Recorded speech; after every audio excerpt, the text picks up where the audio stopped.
Hello, my name is Andrei Azarov, I am CTO of AnisoPrint, and in this video we will talk about how to reinforce part with composite infill. Here is the part that I want to reinforce. It's a fixture plate which is used to fix a part on a milling machine. If we will reinforce perimeters of this part, we will have fibers going along the outer contour and along the inner holes, like this. But the holes won't be connected with the edges of the part with fiber. The holes will be surrounded only with plastic. So, to make the part stronger and stiffer, we will need to place the fiber not only along the contour, but also inside the part. This can be done if we will turn on Generate Reinforced Infills option. Traditional way to make a composite part like this is to make a laminated plate with different orientation of the fiber in each layer. To make such structure using Aura, we can choose Solid Infill. For Solid Infill, we can specify sequence of the fiber directions. For example, here we have 0, plus 60 and minus 60. Let's look at the slicing results.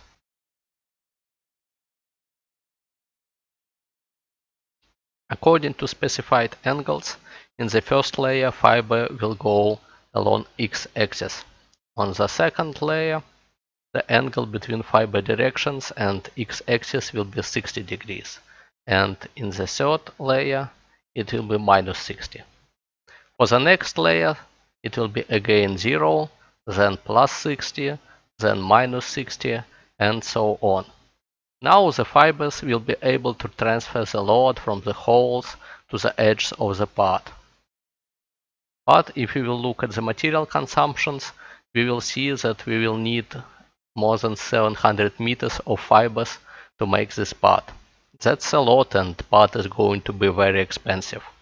To reduce the cost of the part and have it still much stronger than pure plastic part, we can switch from traditional solid laminated infill to lattice infill. In Aura, we have three types of lattice infills: isogrid, anisogrid, and rhombic grid. Let's start with isogrid. For each type of lattice infills, we should specify fill density in percent. We will use 20% for this part. Let's look at the slicing result.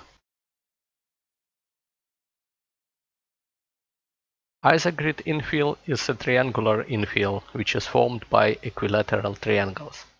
Structures like this are called quasi-isotropic, as the resulting material will have almost equal strength and stiffness in all directions in plane.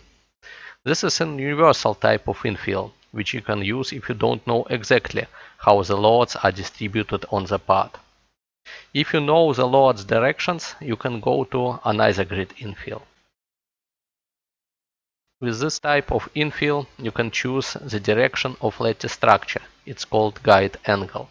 And also, you can choose angle between main ribs. For 20 degrees and 0 degrees guide angle, you will get a structure like this. For this structure, we will have much more stiffness and strength in horizontal direction than for isogrid infill of the same density.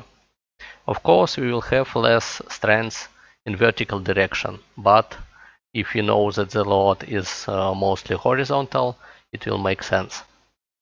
The last type of infill is rhombic grid.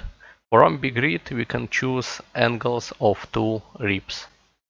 And for 45 and 135 degrees, you'll get result like this. Here is the result for rhombic grid. This type of infill can be used in combination with perimeters and can be used when the part is subjected to shear, for example. Composite lattice structures like this are very effective as the fibers are laid along the ribs, and we fully use advantages of high longitudinal properties of composite materials. Another advantage of composite infill is that if you replace the plastic infill with a composite one, you can reduce the filling density several times without reducing the mechanical properties of the part. As a result, the part will be printed faster and the weight of the part will be smaller. If you have any questions, please write us on support@anisoprint.com. Thank you for your attention and bye.